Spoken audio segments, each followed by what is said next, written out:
What's up, beautiful people? Welcome back to part 18 of our Pokemon Nameless version walkthrough. In the previous episode, we arrived in the brand new part of the region, West Turin, and we ended up taking on 2 gym leaders. There are 6 gym leaders in total to take on in this part of the region, and they are just normal, regular gym battles, which is quite refreshing. I love that they added the battle arena and gym challenges, so you do get a bit of both. In today's episode, we are going to continue exploring the region. Hopefully we can arrive at a few more towns, and if we can take on another gym leader or 2, that will be absolutely epic. We have just come across our first Mega Guardian in this episode as well. We just battled Mega Starmie, so that's really cool. I know there's been a lot of hype around Mega Starmie lately, but we've just arrived in what seems to be a new town. And there's even an airport in this town, which is pretty interesting. Unfortunately, the airport is closed, but I'm hoping it will open up at a later stage. We arrive at the Pokemon Center and heal up our team and also chat to everyone inside. The name of this city is Bright Light City, and it also leads to a new route called Rocky Road. So I think we should first try and explore everything in Bright Light City. Let's not get too ahead of ourselves. We enter the Pokemart first and see what items they have for sale. It's a great time to stock up on a few items. And it looks like there is a gym here, so that's really good news. I'm hoping we can get the 3rd gym badge that will set us halfway through the gym challenge. There are also a few houses here. We come and chat to some of the local residents, but there's nothing all that interesting going on. There is an NPC that offers to teach one of your Pokemon Dream Eater. So if you have a Pokemon that knows the move Hypnosis and can put other Pokemon to sleep, you might want to try and teach them Dream Eater as well. There was a little door into the cave in the south, but we aren't able to enter it yet, so I'm guessing we have to complete some other little side quest before we can enter that cave, and also before we can explore the airport in Bright Light City. We enter the Rocky Road path where there's a few trainers for us to battle. There's also a little campsite here where you can heal up your team, so that's pretty convenient. We did spot a Mega Guardian, so we are going to go and challenge them in today's video. The more Mega Guardians we can defeat, the better. And we head down south in Rocky Road, and we've spotted another little cave, but you do need to surf across in order to reach it. It looks like the Rocky Road splits into 2 paths. You can either head down south or continue heading east. And we've entered the cave, and it seems to be a chamber of the sages. So we have already encountered a few of these in the game. There is a puzzle that you need to work through in order to reach the sage. And if you defeat the sage, they normally offer to boost up one of your Pokemon stats. As you guys know, there are loads of different stats like attack, special attack, defense, special defense, speed, and HP. We've worked our way through the puzzle, and it looks like this sage is the sage of special attack. She blesses our team and raises our special attack for all the Pokemon in our team, and also gifts us a few calcium items which do the same. But now we're going to take on the Mega Guardian that we missed up top. And this Mega Guardian is for Heracross. Luckily, we one-shot it, and it's a quick, easy battle. We do get the Mega Stone for Heracross, which is really cool. We continue heading east, and here we meet 2 characters called Celia and Noel. It looks like they're at the top of the mountain here. And apparently Noel can play a soul flute, so he can interact with Pokemon souls. Apparently he comes to the top of the mountain here to try and communicate with any of the passed on Pokemon. So that's pretty interesting. He does tell us if we encounter any legendary Pokemon, he will play his flute and let them know that they should battle us. So I suppose we'll take it. He also gifts us a luxury ball, which is always nice.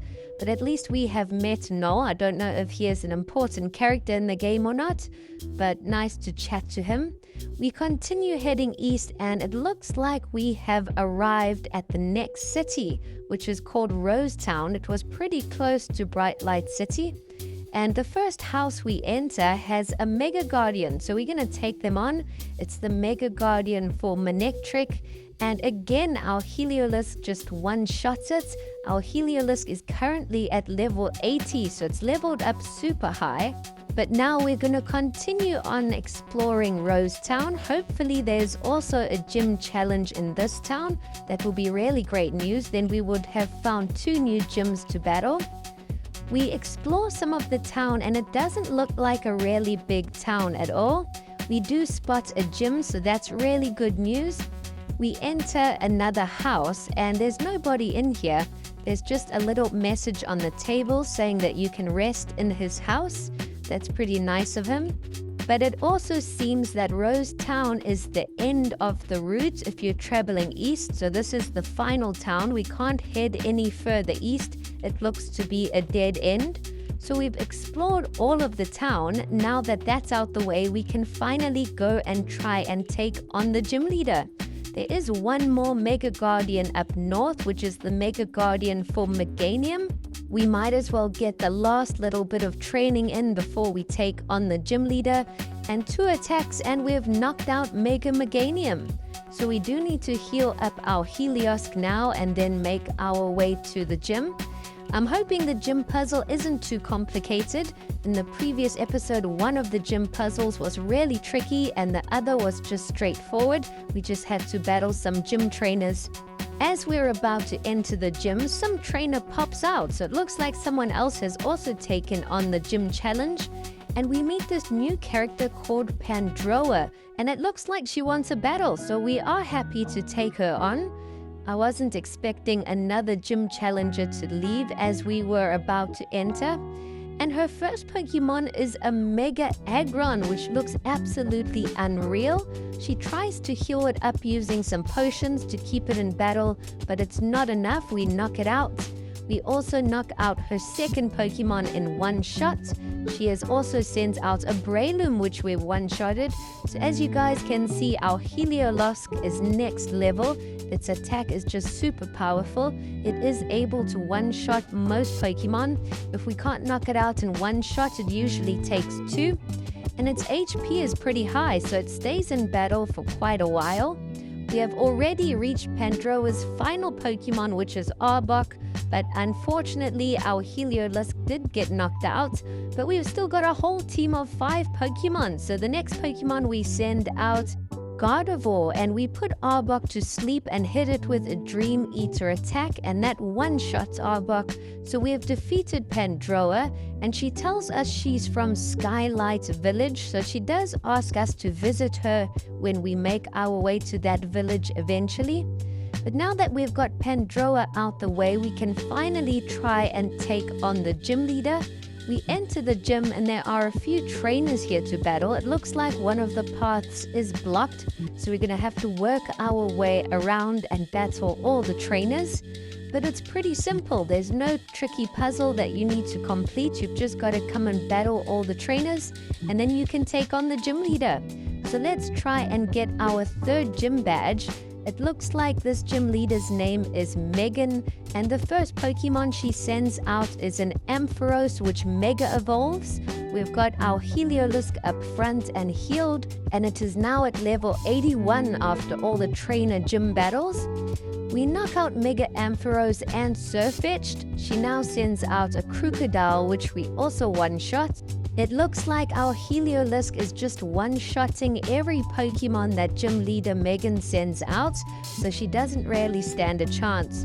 We have worked our way through to her final Pokemon, which is a Salazzle, and one shot and it's KO'd. So we have earned our 3rd gym badge, or our 3rd emblem. It's actually called the Peace Emblem. Instead of gym badges, you earn 6 emblems.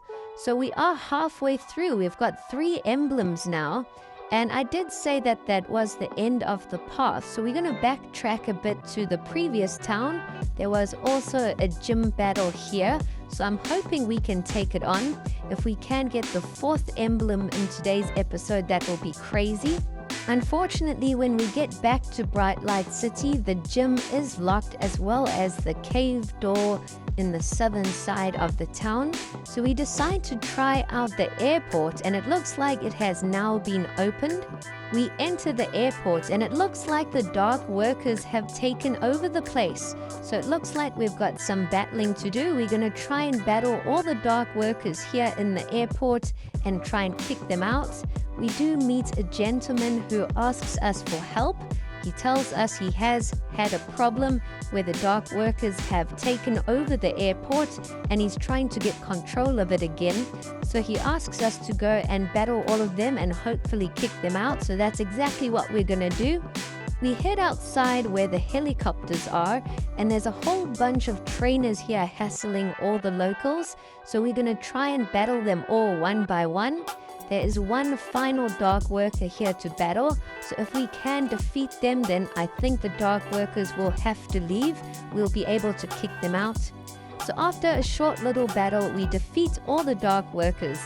After getting the W, the gentleman rushes over that is running the airport, and he's super thankful. He asks what our name is, and he even renames the airport as Kronia Airport. He names the airport after us, which is super funny. But that was a quick and easy little side quest. I'm hoping now that we've completed that, we'll be able to take on the gym leader. It looks like the cave to the south is now unlocked, so that's pretty cool. And we can actually take on the gym leader now, so that's awesome. We just had to go complete that little side quest at the airport, and now we can try and get our 4th gym badge or 4th emblem. So let's try and make our way through. There is a little puzzle here where you have to stand on those little escalation pads, but it's not confusing at all. And we have reached the 4th gym leader, which is gym leader Dillon. He does have a full team of 6 Pokemon, and his Pokemon are all at level 58 to 60. His first Pokemon he sends out was Aerodactyl, which just Mega Evolved, but our Heliolisk is now at level 83 after defeating all those dark workers, so it's just becoming absolutely unstoppable. I do want to try and get Heliolisk to level 100 in this walkthrough. I think that will be absolutely insane. And it's not like the rest of our team are falling behind. They are keeping up with the current levels. So the next Pokemon that Gym Leader Dillon has sent out is Mushana. We knocked out his Magnezone, so we are halfway through his team already. He's only got 3 Pokemon left. The next one he sends out is Typhlosion, but the alternate form, we are able to one-shot it. He also sends out a Huntail, which is a pretty interesting Pokemon. He uses a full restore or 2 to try and keep it in battle, but it's not enough. We knock it out eventually. And Gym Leader's final Pokemon is Drifblim. It's looking like our Heliolisk may be able to destroy this Gym Leader's entire team. And yes, Heliolisk has done it. We knocked out Drifblim. Even though our Heliolisk got knocked out at the very end, we did get the 4th emblem. So wow, we're really speeding through this part of the game. It's been a lot of fun, but we're going to end things off here. Thanks for watching.